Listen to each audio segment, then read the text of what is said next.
한번 따라해 보겠습니다. 교회의 성례, 세례. 성례라는 의미는 거룩한 예식, 또 그거를 얘기하는 건데요. 우리 기독교, 우리 개신교에서는 성례라고 했을 때 두 가지를 이야기하는 것입니다. 그것은 무엇이냐면 세례와 성찬을 이야기합니다. 세례와 성찬. 그래서 이 세례와 성찬은 성례라고 부르면서 아주 특별히 성스럽고 또 귀하게 우리가 지켜야 되고, 또 이를 통하여서 하나님의 그 복음의 진리를 우리에게 지켜야 될 중요한 것입니다. 전 세계에서 가장 똑똑한 민족이 어디일 것 같아요, 여러분? 유대인이에요, 유대인. 유대인. 유대인이요, 얼마나 똑똑하냐면 미국에 있는 그 하버드, 예일, 프린스턴 그런 대학 교수들의 거의 한 50%가량이요 다 유대인 교수들이고요. 전 세계적으로 이 유대인들이 가장 똑똑하고요. 과거에 이제 못 살았을 때는 미국에 이제 이민을 가면은 이제 이스라엘 사람들이 그렇게 이제 부지런하게 막 과일 장사라든지 막 이렇게 하면서, 이제 지금은 이 사회의 화이트 칼라, 막 변호사라든지 의사, 정치, 막 이런 상위층, 그런 지배층, 그런 위치에서 있었고, 그 유대인들이 거쳤던 그 발자취, 그거를 누가 또 거슬러 올라갈까요? 우리 한민족이다라는 것입니다. 그래서 이제 미국의 이제 뉴욕 쪽에 가장 큰 유대교 그 지도자 중에 한 사람이 이제 유대인하고 또 한국인 그런 이제 혼혈 혈통인데요. 그 사람이 그런 이야기를 썼더라고요. 유대인하고 한국 사람하고 공통점이 무엇일까? 근데 첫 번째는 이 교육열이다라고 합니다. 즉 교육에 대해서는 부모님들이 자녀를 위해서 정말 안 먹고 안 쓰고 자녀 교육을 위해서 그렇게 헌신하죠. 그래서 전 세계적으로 가장 교육열이 높은 그런 모습이 있고요. 또 무슨 특징이 있냐면 유대인과 우리 한민족의 특징이 이 가족 중심, 우리가 정이라고 하죠.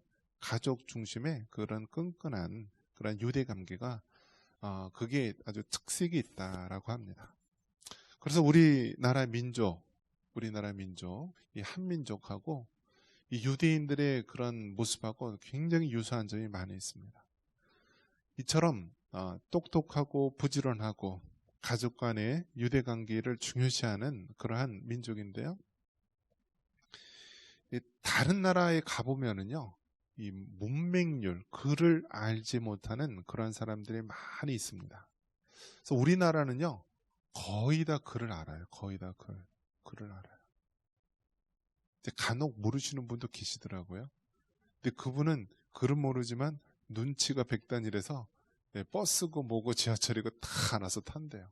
그래서 하여튼 글을 몰라도 하여튼 잘 찾아다니고 막 그렇게 한다고 그러는데, 어쨌든 글을 안다는 것이 얼마나 대단한 건지 모릅니다. 자, 그런데 지금은 우리가 한국말로 설교를 하고 또 한글로 된 성경을 보고 하지만은요, 불과 한 100년 전 그럴 때만 하더라도요, 이 한글로 된 성경이 거의 없었고요. 이 카톨릭에서는요, 한 100여 년 전만 해도 한국에 있는 그런 신부들이요, 설교할 때 여러분 무슨 설교를 했을 것 같아요? 어느 나라 말로 했을 것 같아요? 그들은 이제 미사라고 그러죠. 그들의 예배를 무슨 언어로 했냐면 라틴어로 했대요. 라틴어. 그리고 성경도 라틴어. 알까요? 봐도 모르고 라틴어로 설교를 이렇게 해도 알까요? 모르는 거예요. 모르는 거. 그러니 사람이 여러분 모르는 거예요. 이 글을 알아야 되고, 이 성경이라고 하는 이 하나님의 말씀을 우리가 이 글을 통하여서 알아야 되는데요. 글씨를 모르죠. 라틴어로 또 설교하니까 하나도 못 알아듣죠. 그러니까 주로 알 수 있는 방법이 뭐예요? 일반 사람들은 없는 거예요, 없는 거. 그래서 교회 그 성 베드로 성당이나 막 이런 데 들어가 보면은요, 도대체 하나님이 어떤 분이신지 또 성경이 어떤 내용인지 몰라요. 그러니까 사람들에게 유일하게 알 수 있는 방법이 무엇이었냐면, 이 유리창에 있는 스테인글라스로 한 그런 그림을 통하여서 예수님이라는 분이 오셨고, 또 그분이 이렇게 사셨고, 나중에 십자가에 죽으셨고, 부활하셨고, 승천하셨고, 나중에 세상 마지막 때 재림하실 거구나 하면서 그림을 통하여 이렇게 알 수 있는 정도지, 지금 우리와 같이 정확하게 성경을 통하여서 알 수 있지를 못했다라는 거예요. 그런 면에서 여러분, 성경이 우리에게 주어졌다는 거에 대해서 여러분 감사할 수 있게 바랍니다. 우리가 정말 그 라틴어나 뭐 그런 언어로 우리가 하나님 말씀 듣는 것이 아니라 한국인 목사에 의해서 한국말로 여러분이 설교를 듣는다는 건 얼마나 큰 축복인지 모릅니다. 자, 그래서 무엇에 대해서 얘기를 하려고 그러냐면, 교회가 정말 지켜야 될 가장 복음의 본질이 있습니다. 그래서 교회는요, 복음 진리를 지켜야 되고요. 그리고 교회는 이 주님의 몸된 교회를 지켜야 되는 거예요. 한번 따라해 볼까요? 복음 진리와 몸된 교회를 지키자. 여러분을 왜 하나님의 자녀로 택하셨습니까? 복음 진리를 지키기 위해서, 그리스도의 몸된 교회를 지키기 위해서 여러분을 이 자리에 부르신 줄 믿으시기 바랍니다. 그래서 여러분, 우리는요, 자나깨나 주님의 복음 진리를 꼭 붙잡고 주님 오실 날까지 이 몸된 교회를 지키면서 우리가 하루하루 믿음으로 살아가야 되는 거예요. 자, 그런데 우리는 한글을 알기 때문에, 또 글을 알기 때문에 성경 말씀을 우리 언어로 우리가 볼 수 있고 들을 수 있고 깨달을 수 있지만, 그렇지 못한 많은 사람들은 어떻게 해야 되느냐? 그림을 보든지 아니면 어떠한 그런 행위나 어떤 그런 예식을 통하여서 이렇게 알 수 있도록 하신 거예요. 그래서 우리 개신교, 프로테스탄트 우리 개신교에서는 성례가 무엇이라고요? 두 가지가 있는데, 바로 세례와 성찬, 두 가지를 성례, 거룩한 예식으로 우리가 받고 지키는 것입니다. 세례는 무엇인가요? 세례는 세상 밖에 있는 사람이 교회 공동체에 들어올 때, 이 사람이 예수님을 구주로 믿고 이제 교회 공동체가 되었습니다라고 하는 하나의 표징이고 하나의 중요한 사건이에요. 그것이 바로 세례인 것입니다. 세례. 그래서 세례할 때는 어떻게 하죠? 물로 머리에다 이렇게 뿌리든지 이렇게 하면서, 머리에다 이렇게 하면서 성부, 성자, 성령으로 세례를 받게 되는 것이죠.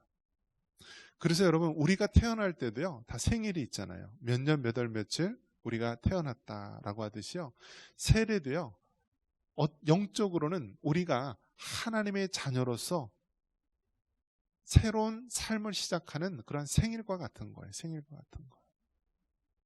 그렇기 때문에 여러분, 뭐든지 이 세례가 중요하고요, 세례 교인이 가장 기준이 되고 세례 교인으로 살아가는 것이 우리의 어떤 기독교인으로서 굉장히 가치가 있는 것입니다. 어떤 사람은 세례를 받으려고 하면은요, 계속 도망가요. 세례 받기 싫다고. 마치 세례 받으면은 뭔가 큰 걸쇠에 걸리는 것처럼, 큰 부담을 지는 것처럼 그렇게 하는데요, 세례를 받지 않으면은요, 그 사람은 진정 내가 거듭난 그리스도인인지 자신을 점검해 봐야 되는 거예요. 우리가 하나님의 자녀라고 한다면은요, 마땅히 우리가 세례를 받아야 되는 것입니다. 자, 그러면 세례가 물로써 우리가 세례를 받는데요, 그러면 여러분 그 세례를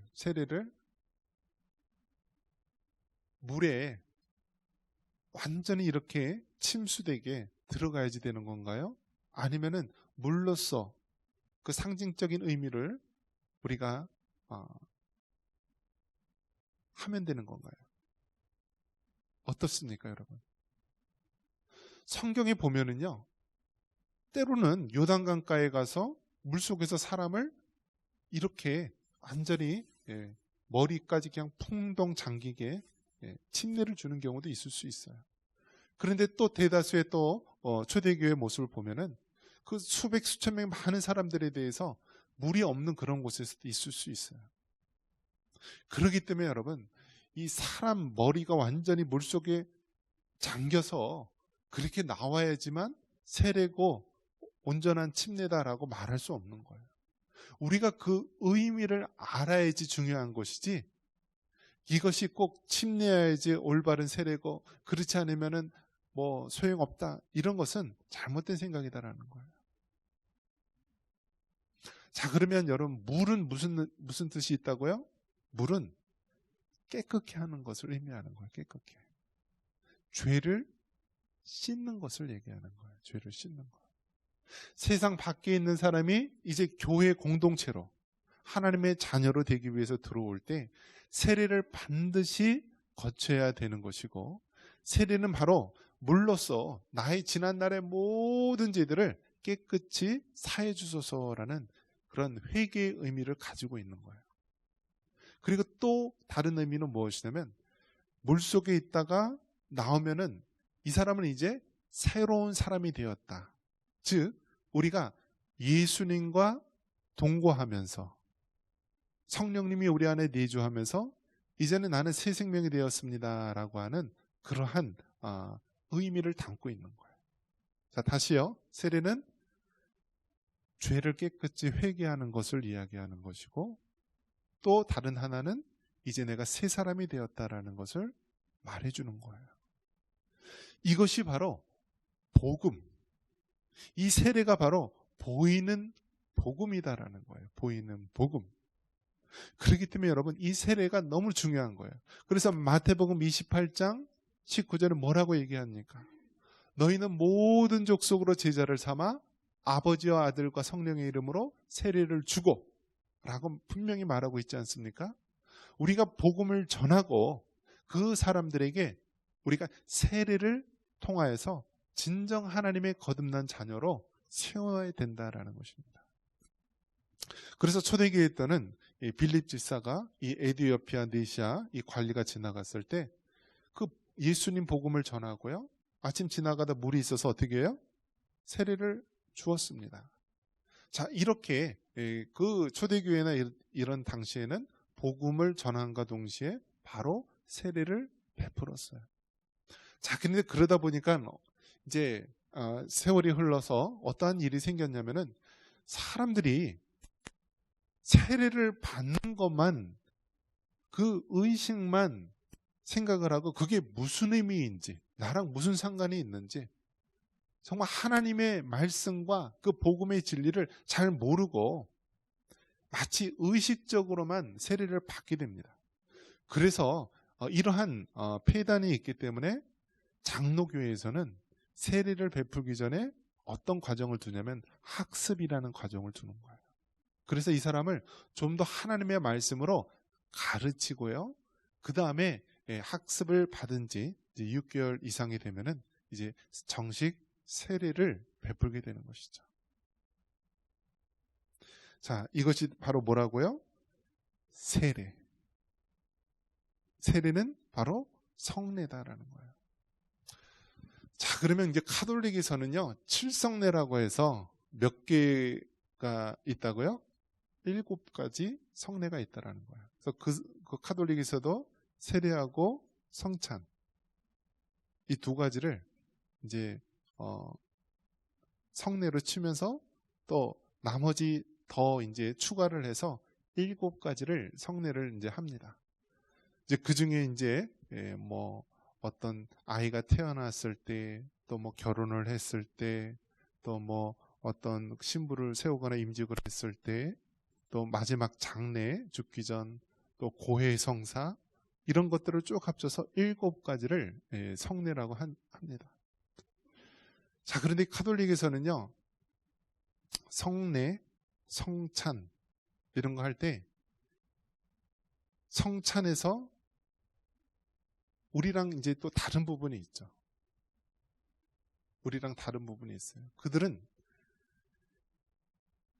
이 떡과 잔에 대해서 했을 때 그러한 이제 차이가 있는 것이죠. 그래서 그들은 이제 떡만 하고 잔은 하지 않는다.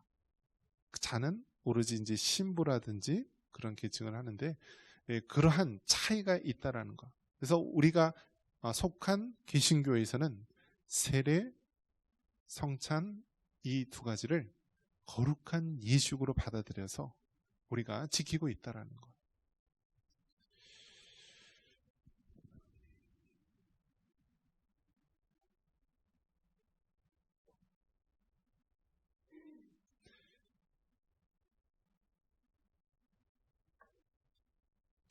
초대교회 때 그렇게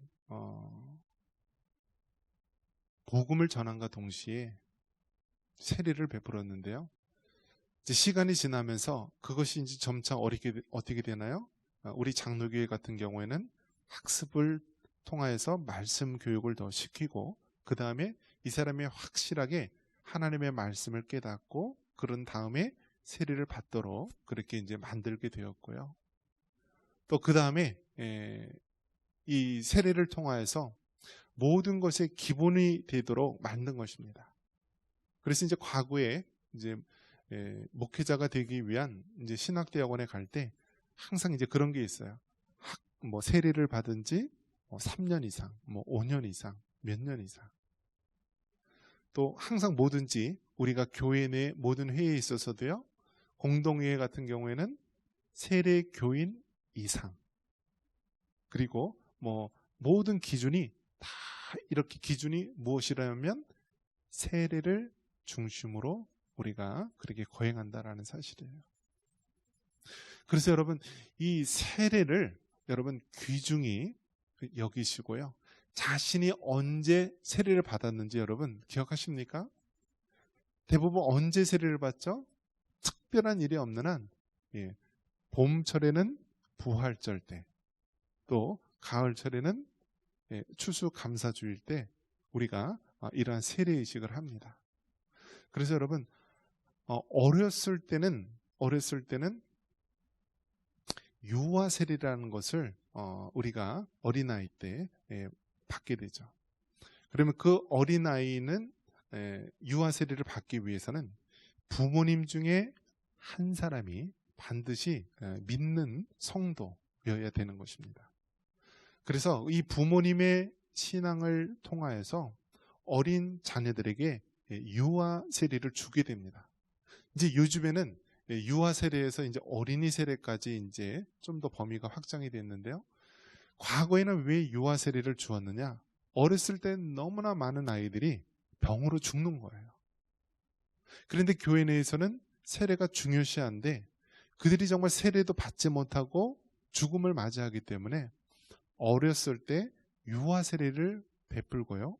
그들이 이제 어느 정도 이제 자라나서 자기 생각과 자기 입술로 신앙을 고백할 수 있는 나이가 되면은 그때 유아 세례를 받았던 사람, 그 사람을 다시 세례는 베푸지 않지만 이제 신앙 고백 그러한 과정을 거쳐서 바로 세우게 되는 것이죠. 그것을 뭐라고 부르냐면 입교라고 합니다. 입교. 그렇기 때문에 여러분 학습, 세례, 입교 이 과정이 있는데 이것을 우리가 흔히 우리가 세례라고 묶어서 우리가 이야기를 하고, 이 세례는 세상 밖에 있는 사람이 하나님의 교회로 들어올 때 너무나 중요한 거룩한 예식이다. 그래서 우리는 이것을 거룩한 예식, 성례로 지키고 있다는 거예요. 자, 그렇기 때문에 여러분 우리 주변에 예수님을 믿지 않고 죽어가는 사람이 있다면은 그들에게 어떻게 해야 돼요? 복음을 전해야 됩니다. 그 다음에 어디까지 해야 돼요? 그들이 교회에 출석을 해서요, 하나님의 말씀을 배우고 학습을 받고 세례를 받고 정식 그 교회의 세례교인으로서, 입교인으로서 세워지는 단계까지 우리가 해야 되는 거예요. 어린아이들 자녀들이 있으면은요, 부모의 신앙을 따라서 어렸을 때 유아 세례를 받을 수 있도록 해야 됩니다. 그리고 그 어린아이들이 주일학교와 이러한 청소년기를 거치면서요, 자기 신앙으로 다시 이제 컸을 때 입교를 받을 수 있도록 그렇게 해야 되는 것입니다. 이것이 바로 오늘 우리에게 주신 하나님의 말씀입니다. 너희는 모든 민족을 제자로 삼아 아버지와 아들과 성령의 이름으로 세례를 베풀고 내가 너에게 분부한 모든 것을 지키게 하라. 하나님께서 우리 청산교회를 붙잡아 두시고요, 또 여러분을 하나님의 성도로 세우신 이유는요, 바로 예수님께서 마지막 때에 우리에게 주신 이 복음의 사명, 땅끝까지 이르러 복음을 증거하고 그들에게 성부, 성자, 성령의 이름으로 세례를 베풀 수 있도록, 받을 수 있도록 하는 것, 이것이 우리의 사명임을 깨닫고 우리 자녀들, 우리 이웃들, 우리 주변에 잃어버린 영혼들을 하나님께 이끌 수 있는 여러분 되시기를 주님의 이름으로 축원합니다.